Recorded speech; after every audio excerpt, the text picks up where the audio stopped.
Bismillahirrahmanirrahim. This is Kids University and I'm your science teacher for grade 6. Last week we have studied from the chapter number 6, classification of things. We have learned about the sorting out things and what is actually classification called. And today we will finish this chapter. This is the last chapter of our syllabus for the midterm. Let's start reading material. A material is a substance that is used for making object. Some materials such as metals occur naturally while others such as plastics are man-made.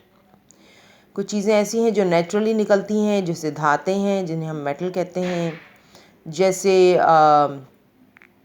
मादनियात हैं जिसमें नमक भी आ जाता है और कानों में से, और बहुत सारी मिनरल्स भी हम निकालते हैं। ये सारे हमारे कुछ मटेरियल्स ऐसे हैं जो नेचुरली हमारे बनते हैं, और कुछ चीज़ें ऐसी हैं जो हम इंसान बनाते हैं, जैसे कि plastic.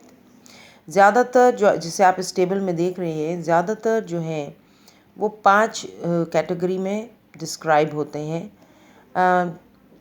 Plastic, fibre, glass, ceramics and metal. Non metals में आते हैं plastic, fibre, glass and ceramics, और मेटल्स में सारी मेटल से बनी हुई, जो धातु से बनी हुई चीज़ें होती हैं। The key below distinguishes the different classes of material in a simplified way based on their physical property. Now below, ये जो हमारा टेबल है, आप पेज नंबर 67 पे देख सकते हैं।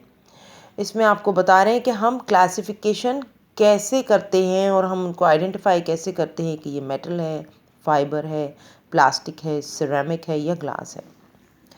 सबसे पहले हम मेटल देख लेते हैं।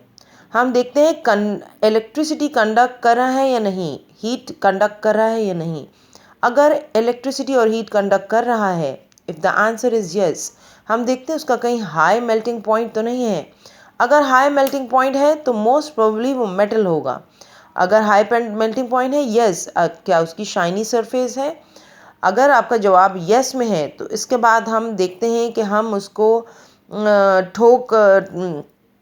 ठोकने से और उसके ऊपर फिज़िकल मैकेनिकल प्रेशर हम जब अगर डालते हैं तो क्या उसकी शेप चेंज हो जाते हैं बग़ैर टूटे हुए। अगर ऐसा है तो हम ऐसी चीज़ों को मेटल कहते हैं।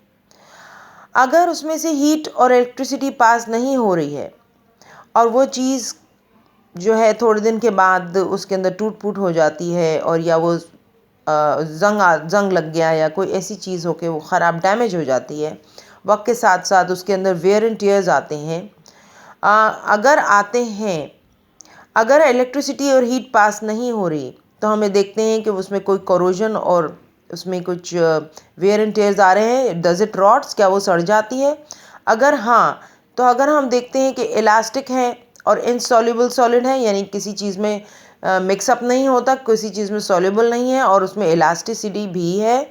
अगर आपका जवाब हाँ में है, then we see that spun into thread and woven into fabrics.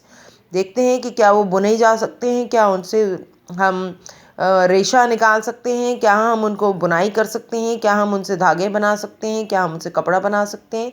अगर आंसर है कि हाँ बना सकते हैं, तो हम देखते हैं कि कलर्ड बाय एब्जॉर्ब डाइज, क्या हम उनको डाई कर सकते हैं, उसको रंग सकते हैं, उसकी रंगत चेंज कर सकते हैं। अगर आंसर है हाँ, तो हम कहते हैं ऐसी चीज़ों को फाइबर। अगर इलेक्ट्रिसिटी या हीट एनर्जी उसमें से पास नहीं होती तो हम देखते हैं कि क्या उसमें कोई कोरोजन होती है या वो सड़ जाता है, ख़राब हो जाता है, और वक्त के साथ साथ उसमें वेयर एंड टियर्स आ रहे हैं कि नहीं आ रहे हैं। अगर नहीं आ रहे हैं तो क्या वो ब्रिटल है? अगर वो ब्रिटल नहीं है तो क्या उसकी डेंसिटी हाई है?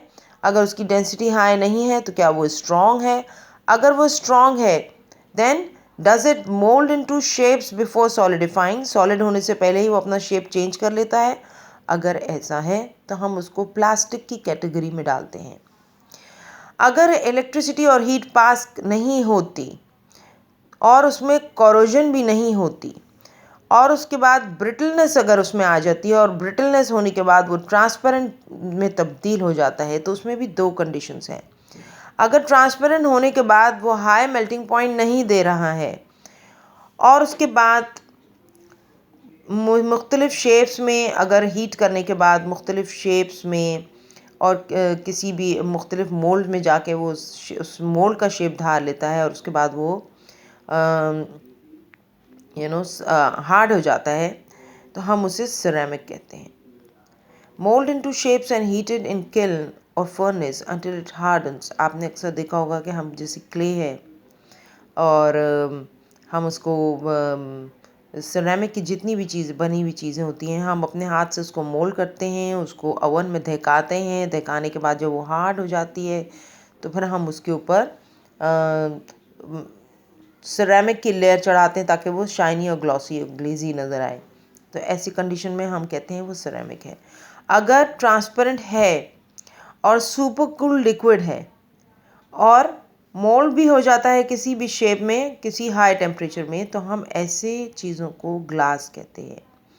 यानी अगर वो ब्रिटल है और ट्रांसपेरेंट है और अगर वो सुपर कूल फॉर्म में अगर है वो लिक्विड, तो हम अगर उसको किसी भी शेप में जब धारें तो धारने के बाद वो उस मोल्ड का शेप धार लें और हाई टेम्परेचर पे हम उसको मोल्ड कर सकें, और जब उसको कूल किया जाए, सुपर कूल किया जाए, तो वो ट्रांसपेरेंट भी हो, तो ऐसे को हम ग्लास की कैटेगरी में डालते हैं। यह हमारी क्लासिफिकेशन हो गई मटेरियल की। ये एक्सरसाइज है पेज नंबर 68 पे, मिनी एक्सरसाइज है, एक आपको करनी है पेज नंबर 68 पे।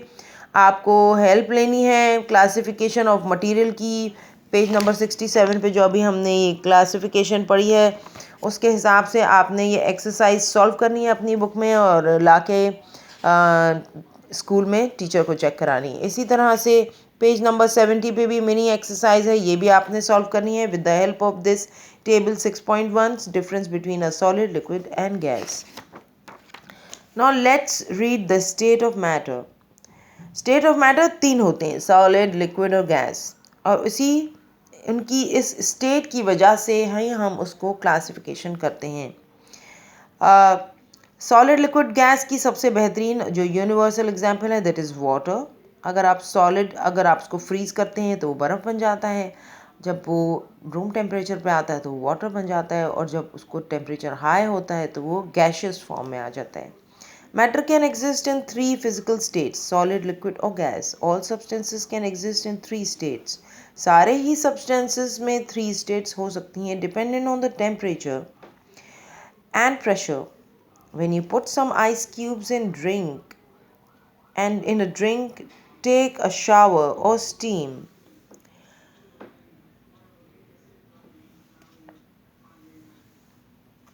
Okay.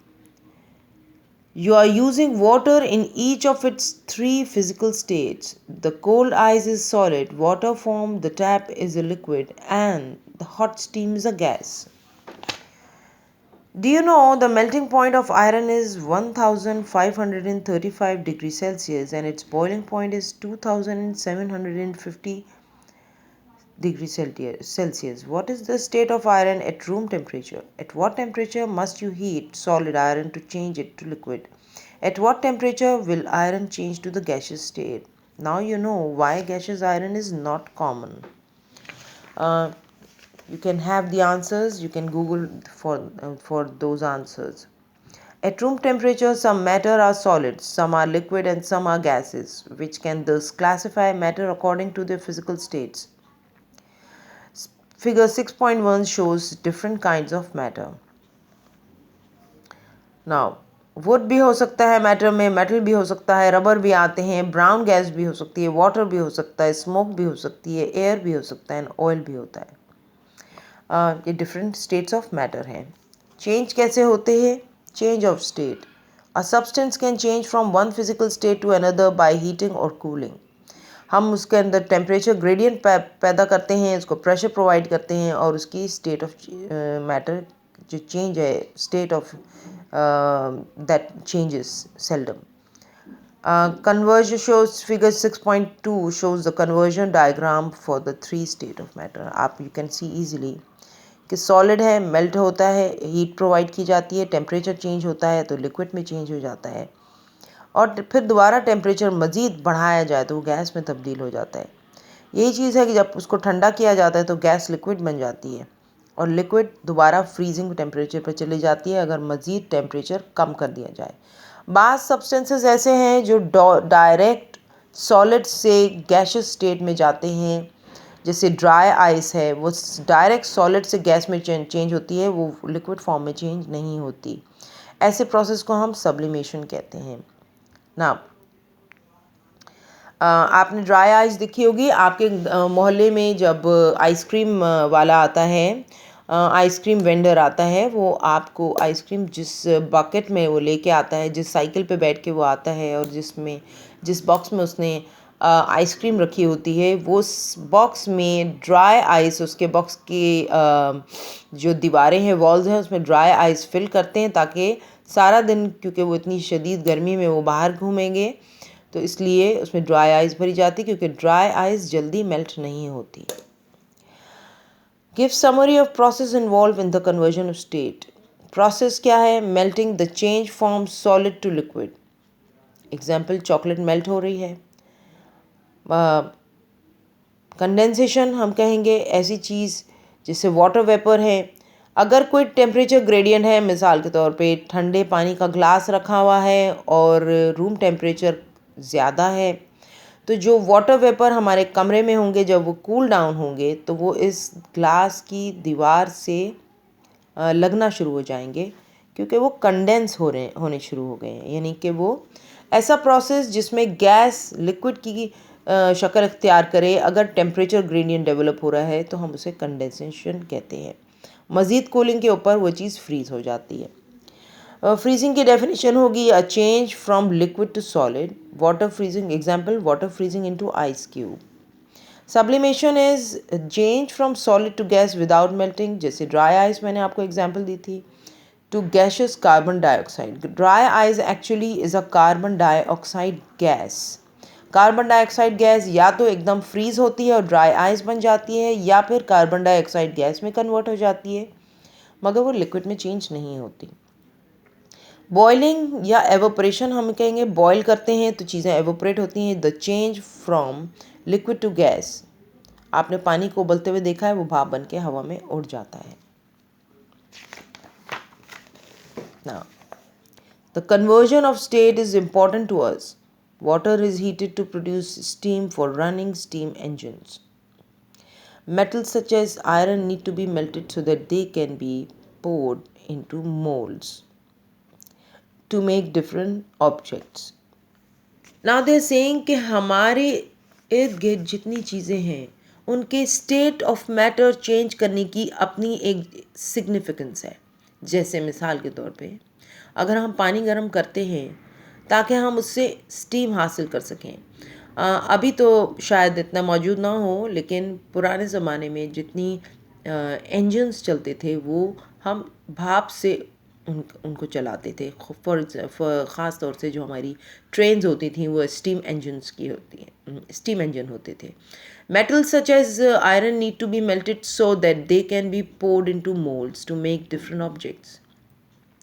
Metals हो गए, हम उनसे बहुत सारी चीज़ें बनाते हैं। हम हैमर बनाते हैं, हम टूल्स बनाते हैं बहुत सारे, हम दरवाज़े खिड़कियाँ बनाते हैं, मेटेलिक आपके घर के दरवाजे, हम इनको हीट प्रोवाइड करते हैं और उनको मोल्ड करते हैं और उनके शेप चेंजेस करते हैं और अपने हिसाब से ज़रूरत के तौर पे इस्तेमाल करते हैं। ड्राई आइस, अभी मैंने आपको बताया कि कार्बन डाइऑक्साइड गैस है।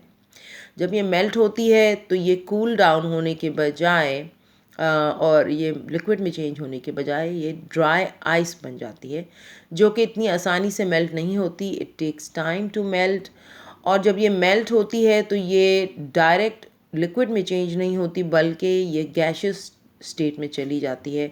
ऐसे प्रोसेस को हम सब्लिमेशन कहते हैं। Not all matter can be classified according to its state. One such example is corn flour paste. This mixture of corn flour and water does not have a clear distinction between the solid and liquid state. Another way of classifying matter is to group them into elements, compounds, and mixture. You will learn more about this in later chapters. आगे आप जाके पढ़ेंगे कि elements क्या होते हैं और हम उनकी क्लासिफिकेशन कैसे करते हैं। बहुत सारे मैटर्स ऐसे हैं जो कि हम उनकी स्टेट ऑफ मैटर के हिसाब से हम उनको क्लासिफाई नहीं कर सकते। यहाँ पे इन्होंने मिसाल दी है कॉर्नफ्लोर पेस्ट की। मिक्सचर ऑफ कॉर्नफ्लोर पेस्ट जो है और वाटर एक क्लियर या डिस्टिंक्टिव अपनी मैटर स्टेट शो नहीं करता, इसलिए हम उसको सॉलिड या लिक्विड दोनों में ही डाल नहीं पाते। एक्सरसाइज स्लाइड्स भेज रही हूँ, स्लाइड्स में से होमवर्क कीजिए, क्वेश्चन एंड आंसर सॉल्व कीजिए। दो एक्सरसाइजेज आपको मैंने बताई। Mini exercise on page number 70 with the help of table 6.1 आप ये मिनी एक्सरसाइज सॉल्व कीजिए बुक में। और एक पेज नंबर 68 पर आपकी मिनी एक्सरसाइज है with the help of material classification on page number 67। आप इसको सॉल्व कीजिए, इसको भर के इस घर से लेकर आइए और एज अ होमवर्क और लाके स्कूल में चेक कराइए। This is all for today. Next week से हम इंशाल्लाह अपना रिवीजन स्टार्ट करेंगे क्योंकि हमारा सिलेबस ऑलरेडी कंप्लीट हो चुका है। होमवर्क करके रखिए, स्कूल होमवर्क लेकर आइए। सी यू इंशाल्लाह ऑन नेक्स्ट फ्राइडे। अगले लेसन तक के लिए अल्लाह हाफिज़।